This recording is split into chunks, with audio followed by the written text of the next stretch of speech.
What's up guys, I'm Phoenix Master 1 and welcome to my analysis and breakdown of the new Three Houses banner, which does have Rearmed Ingrid. So we have got Felix in his Academy version as the first unit, and he's a sword infantry unit, and he's pretty much what we expected, just being a speed demon. So he's got Lone Wolf as his preferred weapon, which does give him -1 special cooldown.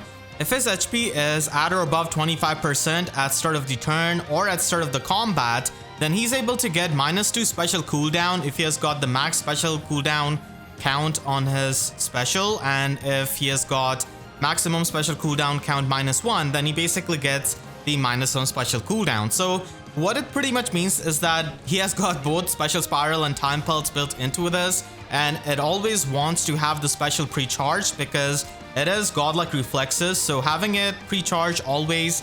So him having this constant special cooldown count from his weapon is going to be amazing for any kind of godlike reflexes user, and then he's able to get +5 to all of his stats in the combat, and also has 30% damage reduction. And finally, if he's alone, then he's able to get -5 speed, defense, and attack debuff on the foe during the combat. So this is a pretty nice weapon because it is going to be making sure that he always has godlike reflexes active, and he doesn't really need to run any kind of other support for having godlike reflexes pre-charged or keeping it charged up throughout subsequent combats. So having godlike reflexes in the normal summon pool is definitely pretty nice. He does have attack speed finish 4, which has amazing synergy with godlike reflexes, and the fact that he's always going to be keeping it pre-charged. And then he also has attack speed bulwark, which is going to be stacking up with the healing of the finish skill. So this Felix is definitely going to be staying healthy, and then he has got Speed Smoke 4 to get even more damage reduction on top of his weapon and godlike reflexes. So pretty much what we expected out of Felix, having a ton of damage reduction and having this kind of weapon, making him a really solid godlike reflexes user. So he seems like a general top tier sword infantry unit with the stuff that he has got in his base kit. We just have so many really good sword infantry units. But Felix is definitely going to be another one of them because of the consistency of his usage of godlike reflexes. The next unit that we have on this banner is going to be regular Rhea. I'm kind of surprised that she's not using Sword of Zeros because this is like the regular version of Rhea. So this time she's not an armor unit. She is a colorless infantry dragon, and she has got this weapon, Revealing Breath, which gives her -1 special cooldown, and if foe initiates combat or if foe's HP is at or above 75% at start of the combat, then she's able to get +5 to all of her stats, and she also gets a guaranteed follow-up attack and also inflicts the guard effect on the foe per attack. And then she's got the true damage reduction or the flat damage reduction on foes' follow-up attacks by 30% of her resistance. So this is similar to the flat damage reduction that we have seen on Duo Asker, Brave Dimitri, Spring Maria, stuff like that.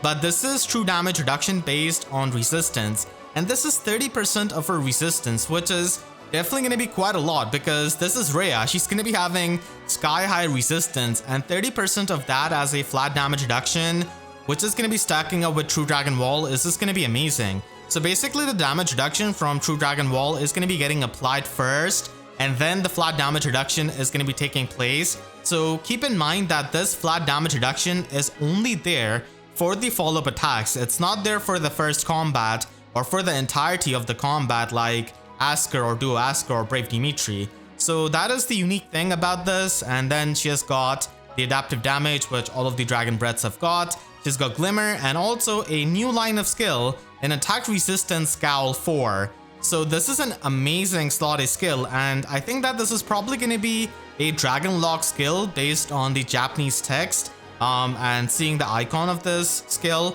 So this skill is always active in the enemy phase, and in the player phase, it does need the foe to be at or above 75% HP at start of the combat. So you're going to be able to get +7 attack and resistance in the combat. And if the foe has a damaging special, and if your resistance is more than foe's resistance +5 in the combat, then you can inflict special cooldown +1 on foe before their first attack.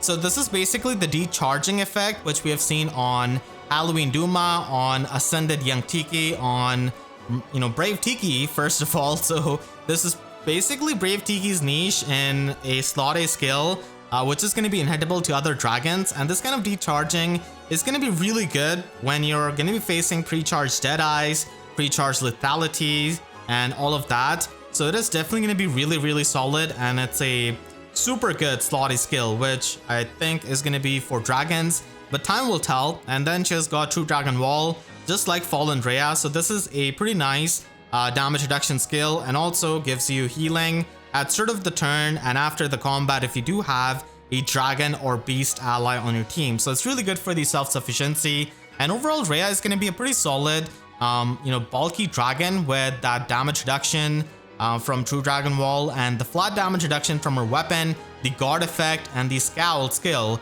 giving you the decharging. So she is not really going to be getting hit by lethalities of Yuri's that easily. And here she's going to be transforming, and you can see the scowl skill in the action here actually. So she's going to be really, really tanky, honestly. And this Lance Cavalier was barely doing any damage to begin with. And then we have got Sylvain as the demote of the banner, and unfortunately, he does not have a preferred weapon. He's an Axe Cavalier, and he is basically like an upgraded Zealot of 2023. So he has got Allied Axe Plus, which does have Joint Drive attack and defense built in.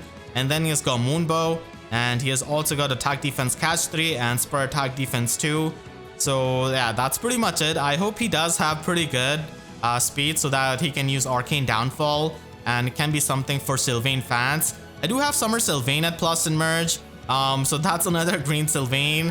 I really wish it came with like a preferred weapon. And then we have got the star of this banner, Rearmed Ingrid from Three Hopes actually, not from Three Houses. So I didn't really expect another Arcane Lance this early on, because it's only been few months, and here is Ingrid with another Arcane Lance. So Arcane Lewin is going to be giving you -1 special cooldown, and at sort of combat, if your HP is at or above 25%, then you can get +5 to all of your stats in the combat, and also get true damage based on 20% of your speed. And this is also going to be included in the AoE specials if you're going to be running that. So the true damage is going to be getting added into that, and you're also going to be able to neutralize foes' bonuses to their speed and defense in the combat. So that is really good to just have the dull, speed and defense and ignoring the speed buffs of the enemy. And finally, if you have got more speed than the foe, then you get full null follow-up. So this is going to be the Arcane Lance, which is going to be better than Arcane Xiang. Easily for the fast units, Arcane Xiang is still useful on the fast Lance units if you want to run Godlike Reflexes. But if you don't want to run Godlike Reflexes, then Arcane Lewin is just a better weapon because it gives you extra speed, gives you the true damage based on your speed, and also gives you the full null follow-up to free up your slot B skill. And this can also be really good on other units like Cavaliers and Flyers who are fast. So this is definitely a better Arcane Lance in my opinion, all things considered, and definitely a better Arcane Lance for the fast Lance units. So I'll be making an entire tier list video based on this Arcane Lance in a couple of hours, so look forward to that. But yeah, this is a really, really good Arcane Lance. And then she's got Luna and Knightly Devotion as the preferred slot A skill. So it does give her Neo Trace skill, which is really, really good because she does have Guard Bearing 4. So enabling that from the slot A skill is really good. And then she's able to get +8 to all of her stats in the combat with this skill, and also neutralize any kind of penalties on herself in the combat. And then after the combat, she's able to restore 7 HP to herself. So this is definitely really good for making her a bit more unique. She's not going to be another Rearmed unit like Gonglot or Ophelia, who's not going to be having any kind of exclusive skill, and their entire kit can be copied to another unit at high investment and basically function with that. So some kind of uniqueness is good with this kind of exclusive skill. And then she's got Guard Bearing 4, so it does inflict -4 speed and defense debuff on the foe in combat, and it gives you 60% damage reduction on your first combat in the enemy phase. And after that, after your first combat in the enemy phase, you're going to be getting 30% damage reduction. So this could be a good skill on someone like Spring Maria, basically stacking up the damage reduction. It is only going to be available to the Sword, Lance, and Axe Flyers, not to the other Flyers, so that sucks a bit. But yeah, this is definitely a pretty nice option that could be used, and especially on Ingrid, who already has a Neo Trace skill from her slotty skill. So this can be a good skill, especially if you can only run Pegasus Flight 4 or even in the future Wyvern Flight 4. So this skill is going to be giving you that damage reduction in the enemy phase if you're trying to function in a mixed phase. And then she's got Speed Defense Hold as the slot C skill. So yeah, this Ingrid is definitely pretty nice as a Lance Flyer and does provide us with the new Arcane Lance for the fast units, which is going to be enjoyed by those fast units for getting that full null follow up and getting that true damage. We do have a new OC here, so maybe she will be in the midpoint banner. I'm not really too sure. And the Grandeur Battle unit from this patch is going to be Cornelia, so let's hope that she can get a good preferred weapon and she's actually a solid unit, maybe like Genealogy Hilda, so I'm expecting something like that. I think she might be a blue infantry mage, but red could also be on the table depending on her weapon. So definitely looking forward to Cornelia and what they do with her, and hopefully they give her a preferred weapon. So that is going to be my analysis and breakdown of this banner. Overall a pretty solid banner, and we do have Felix and Rhea, which are pretty solid in their class, and then Ingrid is going to be providing the Arcane Lance. Sylvain unfortunately is going to be a demote, but that does mean that it is going to be a bit easier for him to be plus and merge, especially on this banner where he's 4-star focus. So let me know in the comments what you think about this banner, and I hope you all enjoyed this video. If you did, then make sure to leave a like and a comment, helps you tremendously. And if you really enjoyed, you could always support me directly by using super thanks down below or by becoming a YouTube member as well. And for more FEH videos, make sure to subscribe and hit the notification bell, because YouTube sub boxes are about as functional as Arcane Lewin on slow units. So with that said, I'll see you guys next time. Thank you so much for watching and have a great day.